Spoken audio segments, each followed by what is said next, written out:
that she works with through her veterinary practice actually come in and volunteer at the Street Dog Coalition. So she's been at the Animal Clinic of North Topeka for 9 years now. And so this is classic Allison. All things work together for good. And so her experiences started with the Pet Connection with, like I said, I'm going to let her tell you that story. Then the summer rest, where she was learning how to value the aspect of caring for the pets. Her journey when she came to Christ and seeing how each individual is made in the image of God. Becoming a veterinarian, getting her medical knowledge about the problems and the medical issues and how to problem solve and use her skills as a veterinarian to help others. And then getting her master's in public health, she developed this understanding of One Health, where we're all connected. Our pets' well-being, the animals in our environment's well-being, our Earth's well-being affects our well-being. So, and then because of her work at the Animal Clinic of North Topeka, she's having a growing heart for the community of Topeka, because like I said, she's from Prairie Village and was in Manhattan for a long time, and now she's here with us. So all of these things, she says, God used to prepare her to say yes to the next stage in her life. And this story is so powerful to me because I know these men. So one day in January of 2020, she was volunteering at the YWCA Day Center. And are you familiar with the YWCA Day Center? It is a community program. It's open, is it, Dana, 3 days a week? Okay, I think it's 3 days a week. But basically, it's a place where people can go, and it is actually targeting women who are involved in human trafficking, where they can go. It's a safe place. They can sleep, they can rest, they can eat, they can shower, they can do laundry. And she was volunteering there because she has a heart for mission from her church. And two of the men volunteers one is from Vallejo, where I work, Matt. He's one of our homeless case managers. And Mark, who at the time was part of the Street Reach team at the Topeka Rescue Mission. They came in for a visit at the Hope Center, just trying to make contacts with people and outreaching. And Matt said, so what do you do? And Allison responded, well, I'm a veterinarian. And he said, oh, really? In his typical Matt voice, I can hear that. I wasn't there, but I can hear it. Oh, really? And she thought, oh no, what have I gotten myself into? And he said, there's a newborn litter of 10 Rottweiler puppies in Tent City. You want to come see them? And her answer was, sure, what's Tent City? And so it was an opportunity for her to actually outreach it, or have her eyes opened about the problem of homelessness in Topeka.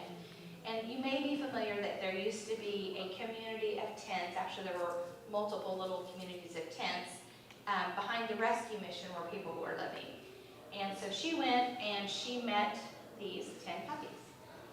So things that she does, her very first outreach when she met these puppies was to give some basic deworming, giving vaccinations, flea and tick control, and some food for the animals.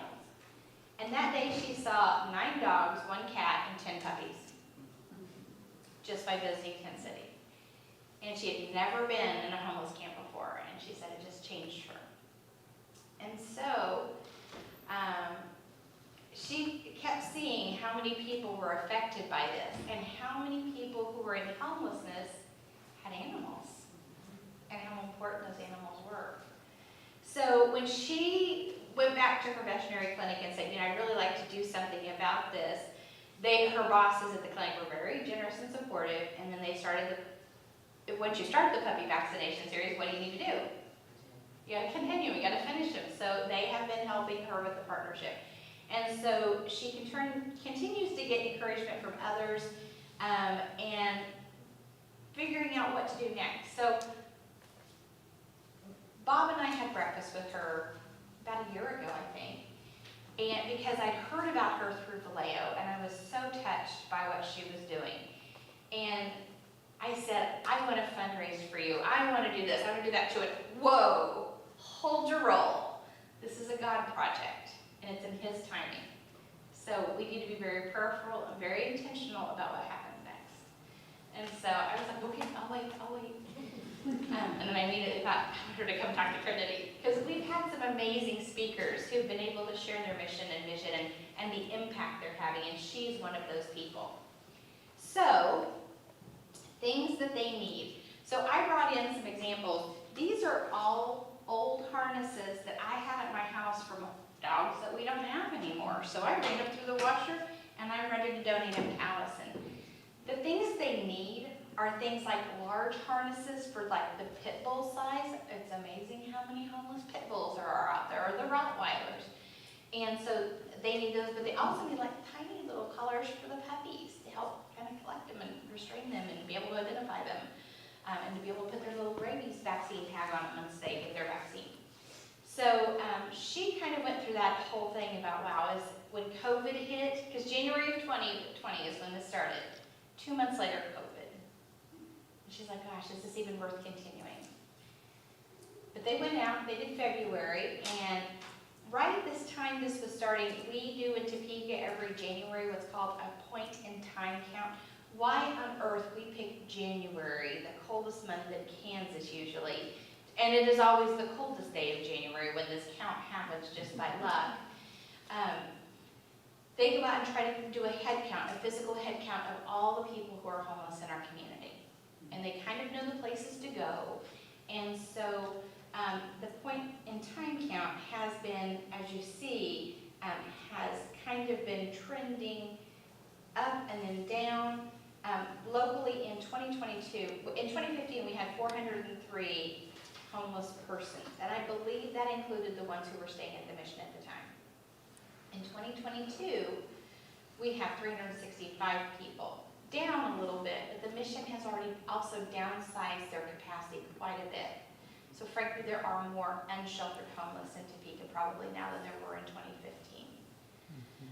And nationally, about 5 to 10% of homeless individuals own pets. So if we just take the Topeka numbers, that's somewhere between about 36 and maybe 48, 50 animals that are out there who need help. So, what the people say about Allison. So the consumers that she touches are always saying, well, why do you do this? And she says, because I want to support the human-animal bond. Pets have a positive impact. How many, I'm just curious, in here, how many of us have pets? Okay, that's probably 75% of us in here. So this is not going to be news to you all. But pets have a positive impact on our health by lowering our heart rate and blood pressure. They encourage us to exercise. Is that not true, Bob? Yeah. Jake is addicted to his walks, and boy, is he upset if he doesn't get one. And they are protective. They are protective factors. Don't come to my house if Jake's not expecting you. He is like the alarm system. And for mental health reasons, they give us a reason to get up in the morning and a purpose and a meaning to our life. And I am going to tell you one story that Alice and I have been involved with together.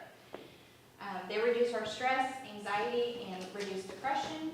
And they give us unconditional love, constant companionship. They're trustworthy and they are loyal. And if you think about someone who is in homelessness, very few individuals do they have that kind of a connection with. Unconditional love, constant companionship, who are trustworthy and loyal. Let's see. Is that the same one? No. It's different. Okay, all right. So, life without a home is unstable, stressful, and scary. Pets serve as an anchor and a rare constant in life. They serve as a strong motivator to keep going, and caring for a pet actually creates responsibility. So if you think of someone who's been living homeless on the streets, they don't necessarily have a lot of accountability or things that they are required to do, but when they have a pet, it creates a different relationship, and they know that that pet is depending on them, and so they then respond to things differently.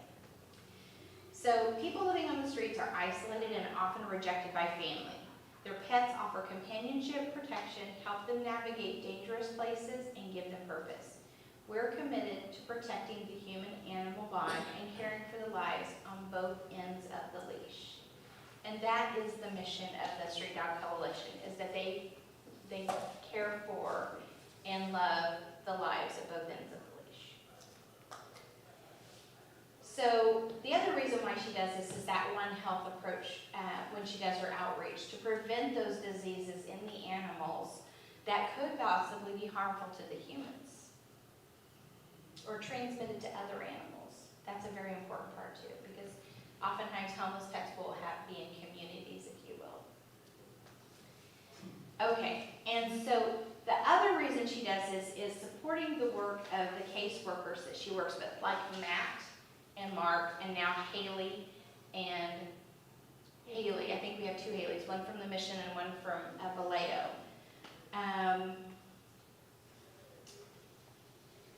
Okay, I want to tell these stories. So these photos are representative of 3 animals that embody this principle of helping the caseworkers. The first one is Aurora, who lived with her owner in a motel room for months. Aurora's owner hardly ever left the hotel room except for to take Aurora out to potty.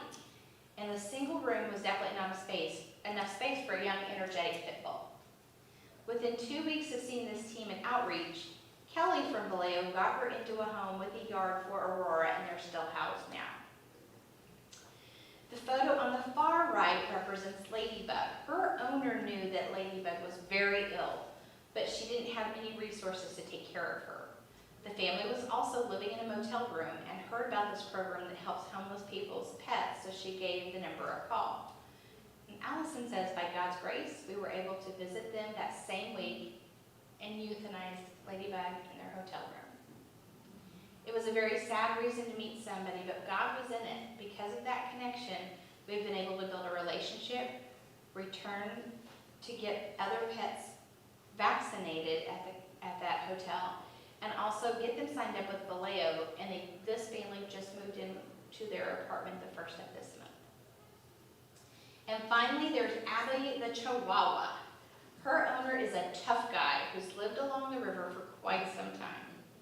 He has made it abundantly clear to outreach workers that he has no interest in working with them, but he will open up to us and trust us implicitly with Abby's care. One of our core volunteers, Julie, actually drove him and Abby to her spay appointment. They then spent 4 hours with him in McDonald's, getting to know him and keeping his mind off of his anxiety about his dog until she was ready to return home.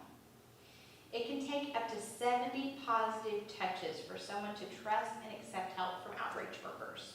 We have faith that every time we interface with him for Abby's care, we're adding one more mark to that 70 where we can help him directly as well. So, let's see. Identifying our values, love, of course, and she believed that this is part of her sharing Christ's love with the homeless, caring for the people by caring for their pets, and building an authentic relationship, and affirming their God-given intrinsic worth and value. One of my favorite stories is she was down with her chatting with a gentleman and had done vaccinations for the dog and given the dewormer, and she's like, is there anything I can do for you? And he says, I could really use a tarp. And so she just called up, hey Matt, you got a tarp? He goes, sure, I've got one in the truck, let me grab it. And just met another need. So again, another example of caring for lives at both ends of the leash. Oh, and the collaboration. So Street Dog Coalition is not something that can exist without other partners. And I have some pictures of this. I passed a couple of them and I should have pointed them out. They go out with Vallejo and the Topeka Rescue Mission. Send out, once a month they go out with our team of trailers. So we have a shower and laundry trailer from Vallejo. Then the Topeka Rescue Mission has a food trailer and a clothing trailer. And then Stormontville brings in their mobile health clinic. And then there can be other resources too. Like Topeka Police Department comes in and helps people who need to get IDs, an ID that's accepted in the city, so that then they can go apply for other things. That's a lot of networking. That's twice a week, not once a month. That's twice a week for those, but Street Dog only goes out once a month with this particular group. Yes, I'm sorry. That collaboration does go out twice a week, Tuesdays and Thursdays. Street Dog goes out with them, I believe it is the second Thursday of the month. And then on another Thursday, when Allison's not in her clinic, she actually goes out to the outreach, and I'll show you some pictures of that. The One Health we've talked about, and then population control. This is a super exciting thing. So Helping Hands Humane Society just had established and is robustly actively involved with a collaboration with the Vet Med Clinic at K-State, and they bring vet med students and surgeons in to do the spays and neuters at low or no cost. So it's pretty amazing. K-State Vet Med now has a mobile surgery clinic that they're also going to start deploying in partnership with the Street Dog Coalition, where they'll be able to do, I think they said, 40 to 60 spays or neuters a day, just depending on how many faculty and students they have. It is an incredible clinic where they have all the different places where the animals recover after their procedures. And the surgery suites, they have 3 surgery suites in it. It's pretty interesting. I'm going to try to get one of the K-State mobile units for an event that we're going to have at the end of October. I'll tell you about that in a minute. Teaser. Okay, so Street Dog Coalition actually began in Fort Collins, Colorado in 2015, and they have over 50 locations now, and actually, when the Ukrainian war started, they sent veterinarians to the Ukraine to help with the dogs there, because so many animals literally were just abandoned because of the circumstances of people having to evacuate with wartime. And now, then imagine this animal who had previously been housed, is now a homeless animal, trying to figure out resources on the streets, but now is terrified and traumatized because of all the bombings. So they've really done some amazing work there. So again, they do all the basics. They have partnerships with different veterinary supply companies like Merck, who supplies the vaccinations, Centennial, who does the heartworm prevention and dewormer, and the list goes on and on. They are a 501c3 charitable, and they do accept charitable gifts, and they love ideas and support from other team members, because each of us who volunteers or participates with them has seen things through a different lens. And we may have an idea of a way to streamline something or a way to do an outreach that they just haven't thought of yet. So they're all about welcoming different ideas. And so these are the partnerships that are involved in the MAP program, the Mobile Access Partnership. And we are, at Vallejo, are just incredibly proud to be able to be a part of that. Because our case managers do recognize that many people who are experiencing homelessness also have co-occurring either mental illnesses, substance use disorders, or sometimes both. And so whenever they're ready, whatever their process is, we want to be able to be there and be available to help. So these are some of the great outreach photos.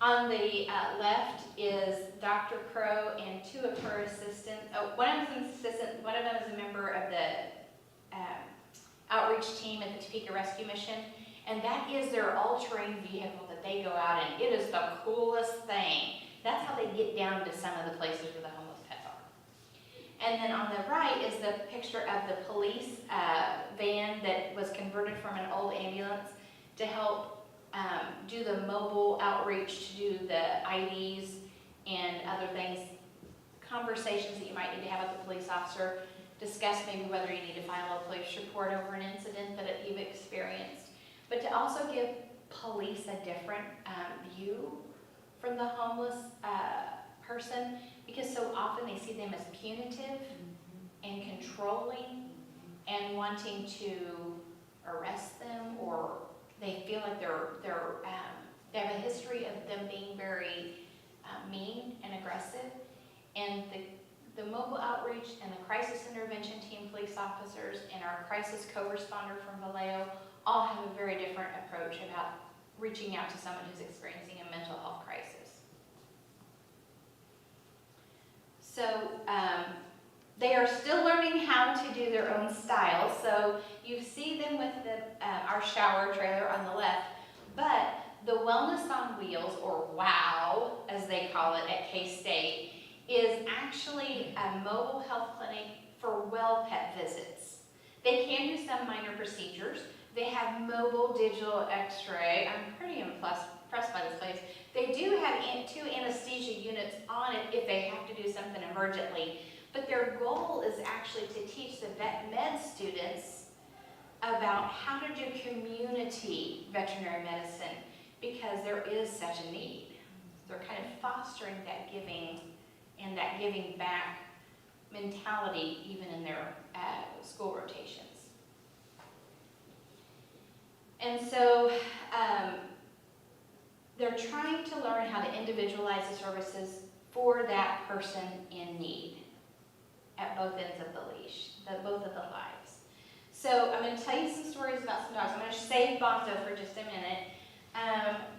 So Kitty was a pit bull who was living with his owner in an abandoned and condemned house. Because this is illegal, the police had been dispatched to arrest the man, and animal control came to pick up his dog. In the midst of trying to escape, Kitty was injured and had a large laceration on the back of his head. Kitty was taken to the shelter, and the man, after a night in jail, wanted to get Kitty back, but was told he could only do so if he could provide veterinary care for his dog. As you might imagine, if you're living in a condemned property, you probably don't have access to resources for a few $100 vet bill.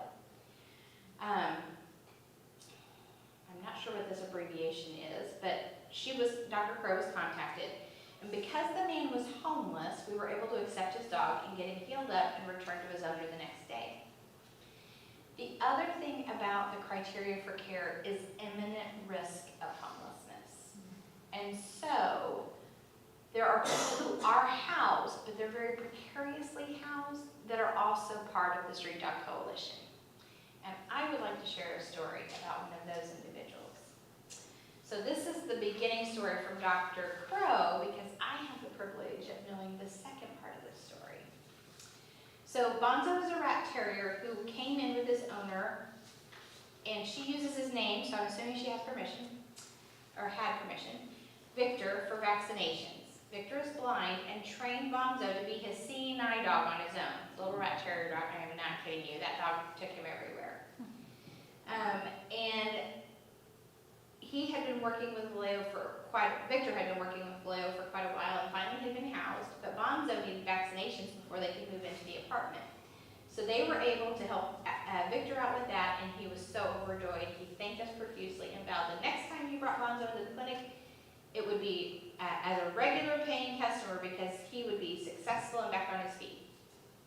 Unfortunately, just a few weeks ago, they had gotten the word that Victor had passed away suddenly in his new apartment.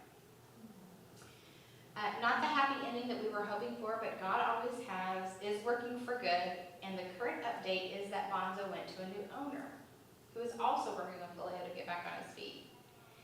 This individual had lost his rat terrier named Princess after 17 years, and that was its only living connection to his deceased wife.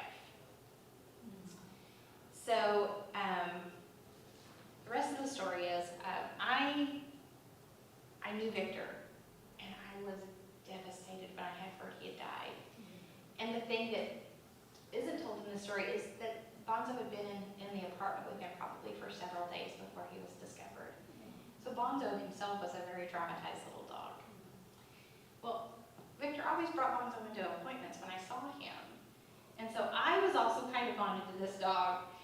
And when I heard that this dog was kind of in the system, if you will, had been taken to the Helping Hands Humane Society by Animal Control, because they didn't know what to do next, I kind of immediately started working with the case manager to talk to the next of kin to try to find a home for this dog, because I knew about, and I'm just going to use the letter H. H had been struggling so, and I knew he had lost his dog. And it just felt like the right thing to do. So I started working behind the scenes, getting people talking, because I couldn't be directly involved. I had to do it from the backside. And we had a surprise where another friend of H's took him to the dog park with her dog and ran into the case manager who had Bonzo with him. And when he walked up, when they pulled up, the first thing he turned to his friend and says, that dog looks just like Precious. He didn't know that that dog was there to meet him. Unfortunately, when we first got the case manager to bring Bonzo to him, he was completely unprepared and panicked and said, I can't take this dog. I can't do it. I don't have the resources. I don't have the means. I don't know if I can do this. And so he balked. We didn't expect that. We thought, gosh, when he sees this dog, he's going to be in love. He was, but he wasn't. So the dog went with the case manager. The case manager actually reached out to the next of kin, the sister of the gentleman who had passed. And he had a friend in town who would take him. And so she said, please give him to Bobby. So Bobby took Bonzo. The next day, H called and said, I'm so sorry, I made a mistake. I would really like to have that dog. And I said, I'm so sorry, he's gone.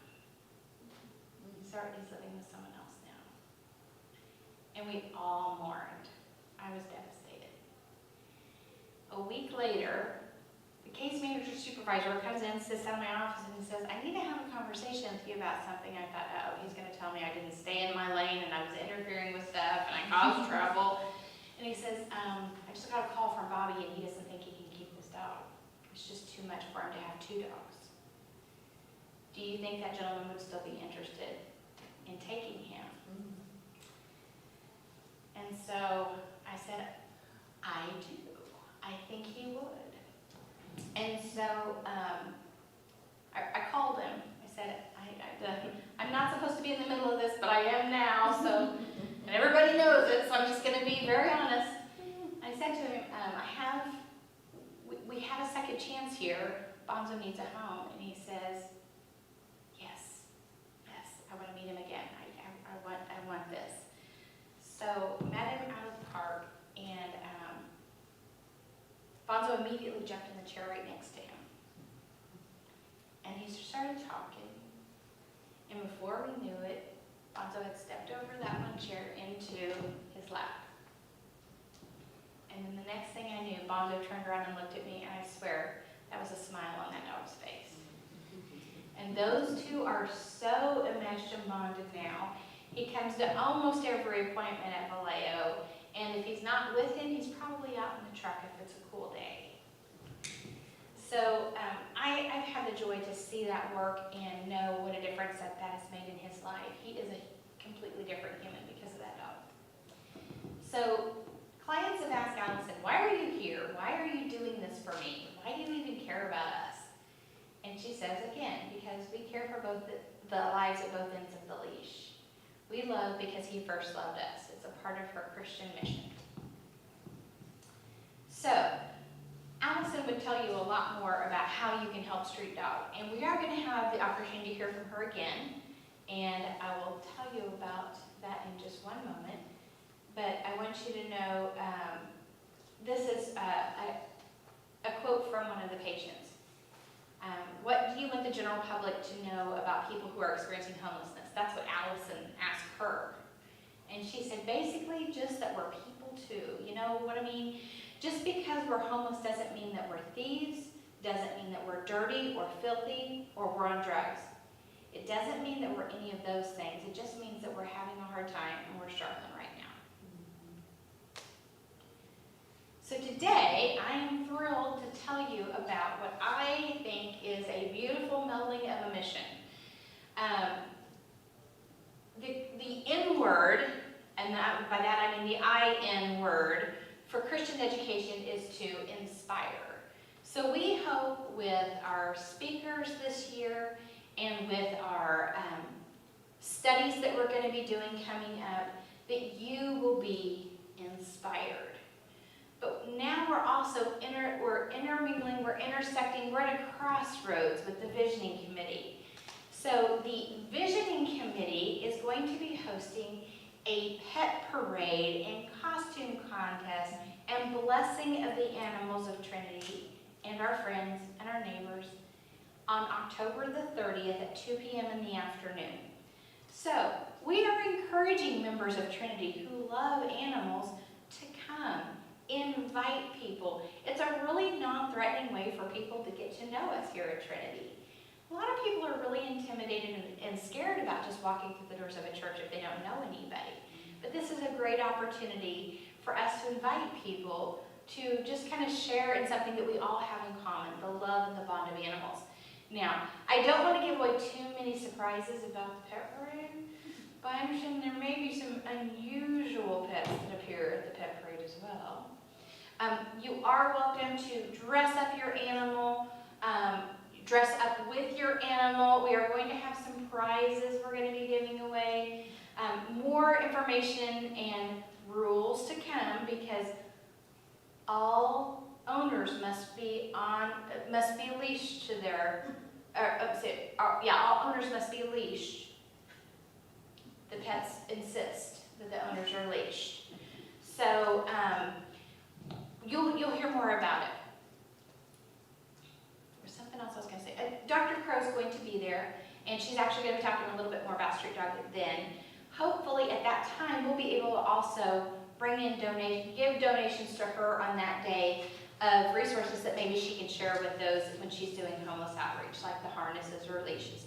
If you have a leash you would like to donate, she has just 2 rules about it. It can't be a retractable leash, because the dogs tend to get hung up and they get injured on those when they get going too far. The other thing is no chain leashes. The regular, just kind of nylon, this kind of material, the 4 foot long, those are perfect for what they're needing for the animals.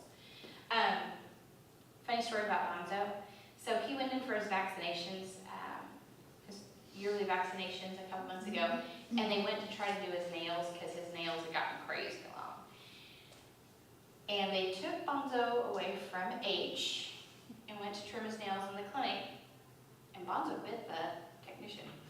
Did not draw blood, but it was obvious he was not having it.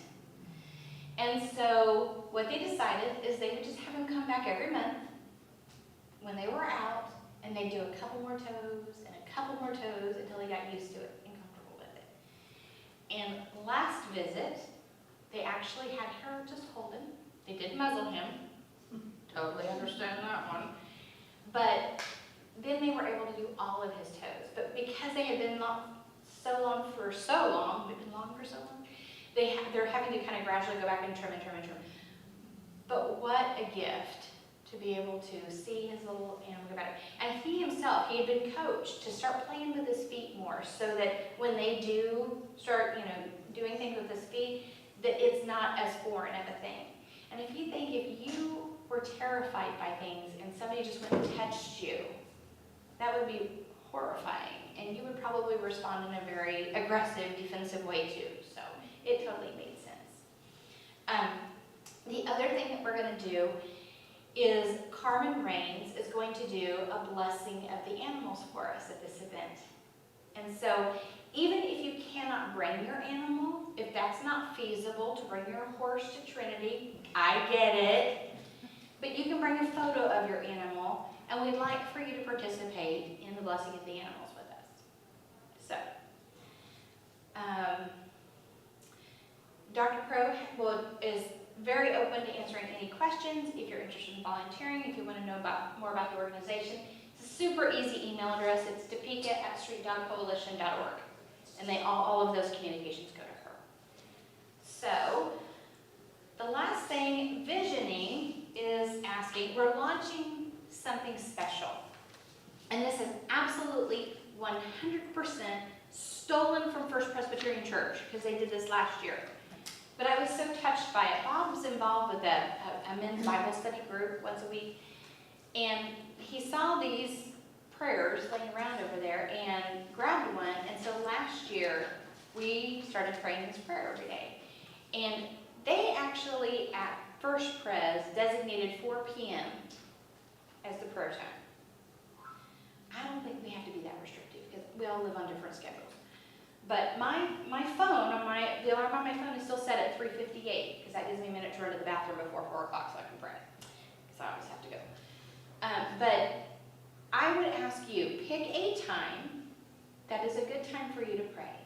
And set an alarm on your phone to remind you just to take a moment to pray this simple prayer. So, I will stay after for a few minutes if anybody has questions, but I'm going to close with this prayer, and I also just want to take one more moment. It does not go unrecognized that today is September the 11th. And for people in this country, that's a very powerful date. When I was listening on my way here, the news in my car, and I just happened to be in the car and at a stoplight where they did one of the moments of silence for when the second plane hit the other tower. And it just brought everything back to me too, about what a powerful day that was in our history. We have really lived through some amazing, life-changing events. September the 11th, the pandemic. And I know we all have personal traumas too, that we have lived through, survived, or may be still healing from. And so I just want to take this moment to recognize our hurts and our losses. The Queen. I don't know how many of y'all just love the Queen. I love the Queen. But just to recognize that kind of the solemnity of this moment. And I would just like to close us with a prayer. Oh, and one other prayer need that I was asked to express. Our friends at the Oxford Houses had a bit of a tragedy this week too. One of their members who was long time in the recovery community was found deceased at one of the Oxford Houses. And we have been asked to lift up the men of the Abba House in our prayers as they are grieving. And Ashley Hennessy, who came and spoke to our group about the Oxford Houses, said it's really personally, deeply touched her as well. And so pray for our friends at the Oxford Houses as they're also mourning. But I would like to just take a moment, and if you are comfortable in praying with me, I'd like to close with this prayer and kind of challenge you to take time to pray this prayer every day. Since we are a Matthew 25 church, this is a reflection of the 6 things that we are hoped to do with Matthew 25. And I hope that you understand that through our pet parade and our blessing of the animals, this is an opportunity for us to welcome the stranger. So, gracious God, thank you for the beauty of this day and the gift of being alive in it. Thank you for loving me, guiding me, and protecting me wherever I go. Search my mind and heart and clear away anything that hinders your spirit from working in my life. Forgive me when I lose sight of all the blessings you have given me. Bless our church and show me today how you would have me feed the hungry, give a drink to the thirsty, welcome the stranger, clothe the naked, care for the sick, and visit those in prison. Teach me to love as you have loved me, that I might shine your light everywhere I am. Amen. Thanks, everybody. Laura? Yes, ma'am. Next week, we'll be Yes, back in please. here, and Carmen and Joseph will be here from El Salvador speaking to us, which will be exciting. They'll be in here, and then I think they're going to be in worship as well, and then I think they're meeting with, a lot of I thinks, meeting with the senior highs or the youth after church. So it'll be an exciting Sunday. Susan, did you have something with that? No, with the next thing. Okay. And then don't forget after church today. Right, there's ice cream. There's ice cream. Ice I'm cream saying, well, social.